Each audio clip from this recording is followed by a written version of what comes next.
Hello hello नमस्कार, स्वागत है आप सबका इंडिया मसाला पॉडकास्ट के एक नए एपिसोड में। और मैं हूं आपका होस्ट और दोस्त अमित शेखर, इंडिया मसाला। दोस्तों, इंडिया मसाला पॉडकास्ट जहां हम बात करते हैं हेल्थ, फिटनेस और अवेकनिंग की। और आज की टॉपिक बहुत इंटरेस्टिंग है। अगर आप इस टॉपिक का मर्म एसेंस समझ पाएंगे तो आपकी ज़िंदगी में बहुत बहुत ट्रिमेंडस डिफरेंस आ सकता है, अगर आप निगेटिविटी, नेगेटिव थॉट और लो वाइब्रेशनल एनर्जी के शिकार हैं तो ऐसा आपने महसूस किया होगा कि कुछ ऐसे लोग होते हैं जिनके पास जाते ही आपको अच्छा लगता है, यू फील गुड। उनके आसपास शांति रहती है, ट्रैंक्विलिटी रहती है। मुझे जैसे दो चार लोग याद आते हैं अपने जो कालखंड, उसमें कबीर थे, रमना महर्षि हैं, कृष्ण है, जीसस हैं। मतलब ऐसा कहते हैं, और आपने भी अपने जीवन में ऐसा अनुभव किया होगा, कुछ लोग जिनके पास जाके आपको दिल में बहुत शांति महसूस होती है। तो देयर इज़ समथिंग, या तो आपको मेडिटेटिव फील होता है, उनके पास कामनेस की फीलिंग होती है, साइलेंट रहते हैं, ज़्यादा कुछ बोलने की ज़रूरत नहीं रहती। तो ये कहा गया ना कि आपकी जो प्रेजेंस है वो इतनी चिल्ला चिल्ला कर बात करती है कि आपके जो शब्द हैं वो कम सुनाई देते हैं। So the calmness around such people makes the environment of that surrounding very very different and better. वैसे ही आपको एक सवाल पूछना चाहूँगा कि अगर आप मान लीजिए बस में, अभी तो सफ़र कम होता, स्कूल के कॉलेज के समय की बात याद आती है, तो बस में अगर आप घुसें और आपको 10 सीट खाली दिखाई देती तो आप एक सर्च करते हैं कि कौन सा बंदा है जिसके बाजू में आप बैठ के खुद को सेफ महसूस करेंगे, या फिर you want to sit with that person. तो ये वाइब की बात है। कई बार आप ये भी देखेंगे कि किसी इंसान को पहली बार मिले और सडनली आपको लगे कि इससे कोई कनेक्शन है पहले से, या इससे कोई बॉन्डिंग है पहले से। तो दोस्तों, ह्यूमंस जो हम हैं, हम एक लिविंग एनर्जी फील्ड है। हम एनर्जी प्रोड्यूसिंग मशीन है, आप बोल सकते हैं। हमारी हर कोशिका में, हर सेल के अंदर एनर्जी प्रोड्यूस होती रहती है। और दुनिया में, यूनिवर्स में हर एक चीज़ जो आपको दिखती है, जो मटेरियलिस्टिक थिंग है, वो मॉलिक्यूल से बनी है, एटम्स से बनी है, और एक खास फ्रीक्वेंसी के ऊपर में वाइब्रेट होती रहती है। ध्यान से समझिएगा इसको। चाहे पौधे हों, चाहे कप हो, चाहे कंप्यूटर है, कि कपड़ा है, कि मैं हूँ, हम सब एक उसी मूलभूत चीज़ से बने हैं, एटम्स, मॉलिक्यूल्स, और हम सब की फ्रीक्वेंसी अलग अलग होती है। So like everything and everyone else in the universe, you are vibrating and creating energy. तो आप जब भी जीवन में कुछ भी कर रहे हैं, आप किसी न किसी तरह की एनर्जी अपने आसपास में क्रिएट कर रहे हैं। तो ये वाइब्रेशन, ये एनर्जी, हम किस चीज़ की बात कर रहे हैं? स्टेट ऑफ बीइंग, आप किस अवस्था में हैं, आपके आसपास की जो इन्वायरमेंट है उसकी जो एनर्जी है, वो आपकी वजह से, या उस जगह की वजह से, या उस विचार या उस चीज़ की वजह से कैसे प्रभावित हो रही है, ये वाइब्रेशन बोलते हैं। जिसको आप, कुछ लोग बोलते हैं वाइब्स है। उनसे एक बड़ी अच्छी अनुभूति मुझे आई।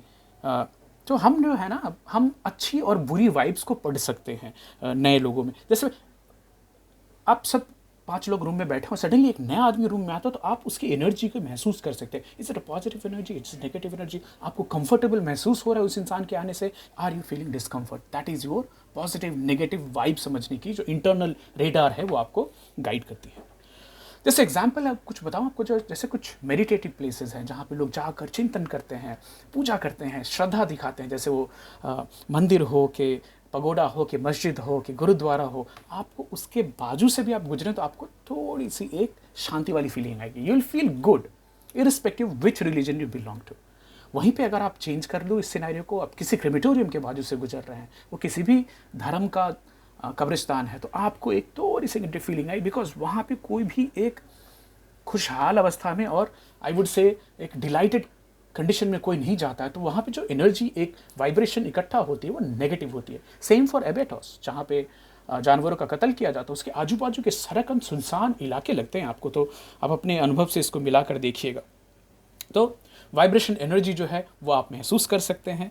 अब मुझे ग्वालियर का किला याद आया, जहाँ पे बहुत पहले गए थे, और ग्वालियर के किले में मानसिंह ने बनाया था, और उसमें कई सारे कैदियों को रखा गया कई कई सालों तक, और कितनों का कत्ल किया गया। तो वो बंद है इलाका, वो जो एरिया है तहखाना में, बट उस तहखाने के तक जाते जाते आपको इतनी नेगेटिव एनर्जी मिलेगी कि मैं वहाँ पूरे दिन में, दोपहर में, आई कुडंट गो डाउन।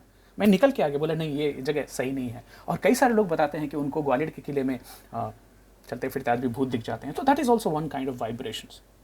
तो आप कुछ ऐसे लोगों से खींचे चले जाते हैं जो आपको आपकी वाइब देते हैं। उसी तरह आप कुछ लोगों को अपने आप से दूर रखना चाहते हैं, जस्ट बिकॉज उनकी एनर्जी लेवल, जो उनकी फ्रीक्वेंसी है, वो वाइब्रेशन आपसे मैच नहीं होती। जैसे आप किसी एक डिप्रेसिंग या वायलेंट स्टोरी को देखें तो आपके पेट में ऐसा भारी लगता है, मूड खराब हो जाता है। वहीं पे अगर आप एक फ़ोटो देखें कि एक छोटा बच्चा है, वो पपी से कडल कर रहा है, उसके साथ प्यार कर रहा है, खेल रहा है, तो आपको एक वार्मनेस की फीलिंग होती है, वार्मथ दिल में महसूस होता है, अच्छा लगता है, आप ऐसे ही मुस्कुराने लगते हैं, हंसने लगते हैं। तो as you think you vibrate, as you vibrate you attract, ये कहना है अब्राहम हिक्स का। वापिस बोलता हूँ, आप जैसा सोचते हैं, आप जैसे कंपन करते हैं, किस लेवल पे कंपन करते हैं और आप किस लेवल पे कंपन करते हैं, उस तरह की चीज़ें आपके जीवन में आती हैं। अब्राहम हिक्स साहब कहते हैं। सो ये कहा भी गया है कि आप जो इस वातावरण में, इस ब्रह्मांड में जो ऊर्जाएं आप छोड़ती है, वो ऊर्जाएं आपके पास वापस आती हैं। तो अगर आप नेगेटिव वाइब्रेशन छोड़ रहे हैं, यकीन मानिए आपके पास नेगेटिव वाइब्रेशंस जमा होते जाएंगे। अगर आप पॉजिटिव वाइब्रेशन छोड़ रहे हैं यूनिवर्स में, वातावरण में, तो वही अच्छी चीज़ें आपको वापस मिलती रहेंगी। इसको बोलते हैं लॉ ऑफ अट्रैक्शन। तो द सीक्रेट में देखा होगा आपने कि लाइक अट्रैक्ट्स लाइक, आपकी सोच कैसी है उसके हिसाब से आपके जीवन में चीज़ें चलती रहेंगी। एक और है लॉ ऑफ द यूनिवर्स, जहाँ पे आप कई सारी चेंज अपने जीवन में ला सकते हैं, जस्ट अपने थॉट को और अपने इमोशंस को रीडायरेक्ट करके, चेंज करके। सो बहुत बड़े साइंटिस्ट हैं अल्बर्ट आइंस्टाइन, जिन्होंने बोला था everything in his life is vibration. तो याद कीजिए, दुनिया में जो भी चीज़ आप देखते हैं एक तरह की कंपन है। पूरा जो यूनिवर्स है ये मॉलिक्यूल से बना हुआ है और अलग अलग फ्रीक्वेंसी पे हम वाइब्रेट करते हैं। That is how we are defined, कि हम लिक्विड हैं, सॉलिड हैं, जीवित हैं, निर्जीव हैं, ऑल दीज थिंग्स। सो चाहे पौधे हों, शरीर हो, पत्थर हो, एनिमल्स हों, हमारे विचार हो, हमारे इमोशन, हम एक तरह की वाइब्रेशन क्रिएट करते ही जा रहे हैं। तो जैसे जैसे high vibration versus lower vibration की बात करें, अगर आप हाई वाइब्रेशन पे हैं तो आप हल्का महसूस करेंगे, आप खुश रहेंगे, आपको आसानी होगी कोई चीज़ करने में। वहीं आप लोअर वाइब्रेशन पे, और मैं एग्जांपल शेयर करूँगा लोअर वाइब्रेशन हाई वाइब्रेशन का मतलब क्या है। तो जब लोअर वाइब्रेशन पे रहेंगे, सबसे लोएस्ट होता है शेम। जब भी खुद पे शर्म आती है इंसान को, तो उसको बहुत हेवी महसूस होता है, डार्क महसूस होता है, कन्फ्यूजन होती है, डिप्रेशन होती है। There is a scale of consciousness, मैं उस आपके साथ शेयर करने वाला हूँ, जिसमें सबसे नीचे के लेवल पे है शेम, गिल्ट, एपैथी, सबसे नीचे। सबसे ऊपर एनलाइटनमेंट, मतलब वो ब्रह्म दर्शन हो जाना, पीस, शांति, जॉय, खुशी, प्यार, ये सब एकदम हाई लेवल की वाइब्रेशन है। अब इसका फ़र्क क्या होता है, तो जैसे आप वाइब्रेट कर रहे हैं उसके हिसाब से आपके आजू बाजू की, आपका शरीर, आपके वातावरण, आपके दोस्त, आपका परिवार, ये सब उसके ऊपर निर्धारित होता है। तो मैं आपके साथ चार्ट शेयर करने वाला हूँ, जिसमें कि आप जैसा बताया आपको कि एनलाइटनमेंट, जहाँ पे जीसस, कृष्णा, बुद्ध पहुँचे, उसके नीचे जहाँ पे पीस आती है, वहाँ पे आपके संत हैं, साधु हैं, जो समाज सेवक हैं, वो सब हैं। और सबसे नीचे चले जाएं तो शर्म है, हया है, जहाँ पे आप खुद को बहुत गिरा हुआ महसूस करते हैं, आपको मन में गिल्ट होता है, एक ग्लानि है, एक अपराध बोध है। इन सब वो बहुत ही लोएस्ट वाइब्रेशन की जगह है। क्या आप इसको चेंज कर सकते हैं क्या? कई लोगों ने पूछा मुझसे कि इसको कैसे चेंज कर सकते हैं। सबसे पहला अपने लो वाइब्रेशन स्टेट को हाई वाइब्रेशन स्टेट में लाने के लिए है ग्रैटिट्यूड। ग्रैटिट्यूड मतलब आभार, कृतज्ञता किसी भी चीज़ से। जैसे आप अभी इस वीडियो को रोक दें, इस पॉडकास्ट को रोक दें, आजू बाजू देखें, आपको कौन सी एक सी चीज़ दिख रही है, एक चीज़ जिसको देखकर आप खुशी महसूस कर सकते हैं और बोल सकते हैं थैंक यू, ये अच्छा है। जैसे फॉर एग्जांपल, मैं अभी जस्ट आजू बाजू नज़र दौड़ाई और ये जो पौधा है, लगाया था काफ़ी पहले, इसको देख के शांति मिलती है, थोड़ी खुशी मिलती है। तो ऐसे ही आप किसी भी चीज़, चाहे वो आपका पालतू जानवर हो, कि आज का मौसम अच्छा है, कि आज आप जिंदा हैं, इसकी खुशी आप कर रहे हैं, भगवान को धन्यवाद बोले, आपके बच्चों को देख के खुश हो रहे हैं, आपके परिवार के लोगों को खुश हो रहे हैं देख करके, या कोई चीज़ जो आपने कभी सोची थी कि मैं खरीदूंगा और आपने खरीद ली, आपके पास है, और आप उसके लिए भी कृतज्ञ हो सकते हैं, आभारी हो सकते हैं कि भगवान thank you for this home, this. जैसा टोनी रॉबिन्स कहते हैं कि डर और गुस्सा आभार के साथ नहीं चलता। जब भी आप किसी चीज़ के लिए आभारी होंगे तो उस समय आपके मन से फियर और एंगर निकल जाएंगे। तो gratitude is very very important, आभार व्यक्त करना। कभी भी अपने आप को लो इमोशनल वाइब्रेशन स्टेट पे पाएं, खुद स्विच करें, किसी चीज़ की कल्पना करें जिसके लिए आप आभारी हैं, जो आपका स्वास्थ्य हो सकता है, आपका परिवार हो सकता है, आपके घर में आने वाला पैसा हो सकता है। ग्रैटिट्यूड को अपनी एटीट्यूड बनाएं। आभार होना, आभारी होना बहुत बहुत इंपॉर्टेंट है। दूसरी चीज़, प्यार। किसी ऐसी चीज़ का ख्याल दिमाग में लाएं, किसी ऐसे इंसान का ख्याल दिमाग में लाएं जिससे आपको वास्तविक प्यार है। वो आपका बच्चा हो सकता है, आपकी प्रेमिका हो सकती है, आपका प्रेमी हो सकता है। और जब भी आप लो वाइब्रेशन स्टेट में हैं, ऐसा समझें, ऐसा सोचें, देखें कि वो आपके सामने बैठे हैं और उनके सामने बैठते ही कैसे आपके अंदर की फीलिंग, अनुभूति चेंज होती है। सो जब भी आप प्यार महसूस करते हैं तो आप खुलापन महसूस करते हैं, हल्का महसूस करते हैं, हैप्पीनेस महसूस करते हैं, और आपकी पूरी जो बॉडी की जो फिजियोकेमिकल रिएक्शंस है, वो साइकोलॉजी पूरी चेंज होती है। तो अपने पूरे हार्ट को अट्यून कीजिए प्यार की तरफ, और वो जो एनर्जी है ना, वो एक बड़ी पॉजिटिव एनर्जी होती है। और हमारे भक्ति योग में जो लोग हैं वो कृष्ण को, राधा को अपना प्रेमी, कृष्ण को अपना प्रेमी मानकर प्यार करते हैं, और मतलब भक्ति की पराकाष्ठा है वो, सब कुछ छोड़ देना उनके ऊपर में। और वो जिस ब्लिसफुल स्टेट में रहते हैं वो अलग ही होता है। तो आप इसको देखना चाहते हैं, इस्कॉन जाएं, हरे कृष्णा हरे रामा जो टेम्पल है, किस मस्ती में नाचते हैं, किस प्यार से नाचते हैं। तो that is the level of love. तीसरी चीज़, उदारता। जीवन में आप जितनी उदारता दिखाएंगे, चाहे आप याद कीजिए किसी भी जगह पे जहाँ आप स्टिंगी हो गए, ग्रीडी हो गए, चाहे पैसे के लिए, प्यार के लिए, आप लोअर वाइब्रेशनल स्टेट में जाते हैं। उससे निकलने के लिए आप चाहे जो चीज़ ज़िंदगी में चाहते हैं वो दूसरों को देना चालू कीजिए। जैसे आप खुद को गरीब महसूस कर रहे हैं तो थोड़ा डोनेट कीजिए, आपको अच्छा महसूस होगा। अगर आप लोनली महसूस कर रहे हैं तो किसी दूसरे इंसान को देखकर थोड़ा स्माइल कर दीजिए, उसको हाय बोल दीजिए, किसी से चैट करने की कोशिश कीजिए, डोनेट कीजिए किसी गुड चीज़, अच्छी चीज़ के लिए। तो उदारता आप जितनी दिखाएंगे आप अच्छे वाइब्रेशनल स्टेट में जाएंगे।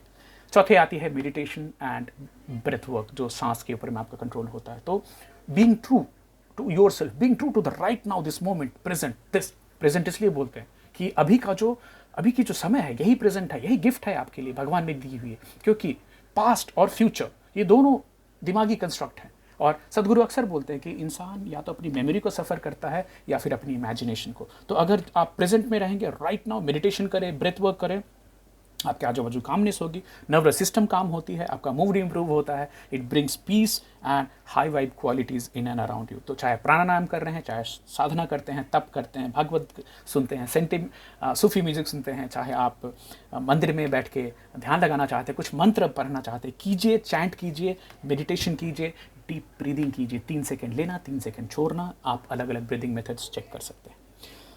फॉरगिवनेस नंबर 5 पे आती है, क्षमा करना। ब्लेम करना एक लो एनर्जी, किसी को निंदा करना, किसी के ऊपर में कटाक्ष करना, ये सब लो वाइब्रेशन वाली चीज़ें हैं। और टोटल 22 इमोशंस में 15वें नंबर पे आती है नीचे से। यहाँ तक महाभारत में भी बोला गया कि क्षमा शक्तिशाली की शक्ति है, क्षमा बलिदान है, क्षमा मन को शांति देता है। तो forgiveness and gentleness are qualities of realised being. तो आप किसी भी हालत में किसी को क्षमा करेंगे, आपकी वाइब्रेशनल स्टेटस ऊपर चली जाएगी। Eating high vibe foods very important. तो आप प्राण वाले खाने खाएं, जैसे कि जो प्लांट बेस्ड ज़्यादा चीज़ें खाएं, मरी हुई चीज़ें कम खाएं, तो उससे भी वाइब्रेशनल एनर्जी आती है। तमस, रजस, वापिस याद कीजिएगा उसको। रिड्यूसिंग इंटॉक्सिकेंट्स, चाहे ड्रग्स हैं, अल्कोहल है, कोई अलग तरह की धूम्रपान है, थोड़ी देर के लिए आपको अच्छा महसूस कराती है, लॉन्ग टर्म में अच्छा नहीं लगता है, तो उससे बचने की कोशिश करनी है।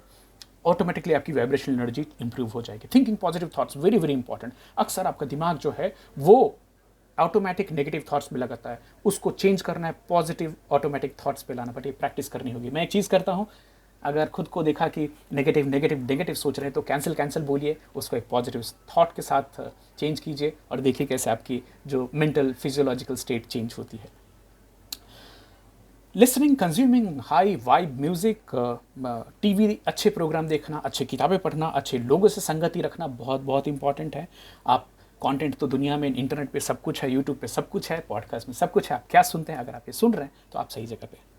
आप अपने आप को खूबसूरत चीज़ से सजा कर रखिए, आजू बाजू रखिए, पौधे लगाइए, भगवान के जो चिन्ह हैं उनको लगाइए, नेचर को अपने पास लाइए, क्लटर हटाइए।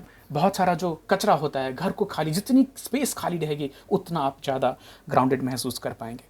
नेचर में वॉक करना बहुत इंपॉर्टेंट। फ्रैक्टल्स, नेचर के एक फूल को गौर से देखना, कैसे फूल पे एक भंवरा कैसे आके बैठता, उसको देखना, नोटिस करना, हवा में जो परिवर्तन आती है, सुगंध आती है, उसको महसूस करना, और choosing the right kind of people around. तो ऐसे जो लोग होते हैं जो हमेशा नेगेटिविटी की बात करते हैं, गलत चीज़ों की बात करते हैं, वो ऑटोमेटिकली वो उनकी बैटरी तो डाउन है, तो वो आपकी बैटरी से चार्ज चुरा लेंगे। तो ऐसे लोगों से बचने की भी ज़रूरत है।